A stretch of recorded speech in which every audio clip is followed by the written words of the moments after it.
बिस्मिल्लाहिर्रहमानिर्रहीम। अस्सलाम वालेकुम। हेल्दी टीवी में आप तमाम दोस्तों को खुश आमदीद। उम्मीद है आप तमाम आबाद खैर और आफियत से होंगे। आज की वीडियो में जो नुस्खा आप की नज़र करना चाहता हूँ, इसकी सिर्फ चंद खुराकों से कमर दर्द हमेशा के लिए ख़त्म हो जाएगा। इस दौर जदीद में इस मर्ज़ में तकरीबन 60% औरतें, 30% नौजवान और 10% बूढ़े लोग इस मर्ज़ का शिकार हैं। कमर के 7 मोड़ों में किसी भी मोड़े में ये दर्द हो सकता है। इसके अलावा कभी दुमची की हड्डी में दर्द होता है और अक्सर ये औरतों को होता है। इसके अलावा कभी ये कमर के पट्टों में भी हो सकता है। कभी रीढ़ की हड्डी के साथ साथ दोनों तरफ कमर के मोड़ों के दाएं बाएं खिंचावदार दर्द होता है। कभी खास कमर के मोड़ों के अंदर तक दर्द महसूस होता है जो सुबह उठने नहीं देता। इसके बेशुमार असबाब हैं। औरतों में लिकोरिया, नौजवानों में जरियान, एतलाम, कसरत जमा, पट्ठों की कमज़ोरी, उज़लात की कमज़ोरी,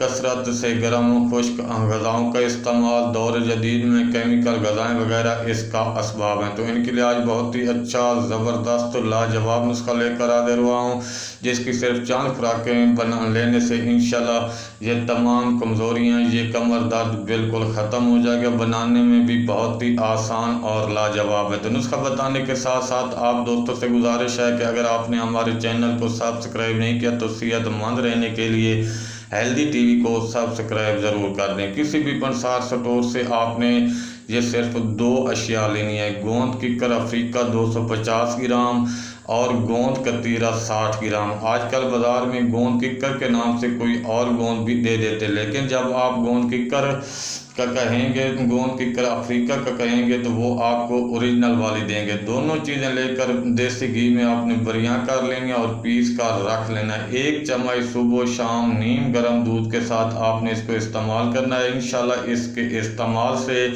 सिलाने रहें, यानी लिकोरिया और मनी के ज़ाये की वजह से होने वाले दर्द जो किसी भी दवा से ठीक ना हो रहे हों, तो उसके लिए ये मुजरब और ज़बरदस्त नुस्खा इस्तेमाल करें। इंशाल्लाह आप दुआएं देंगे।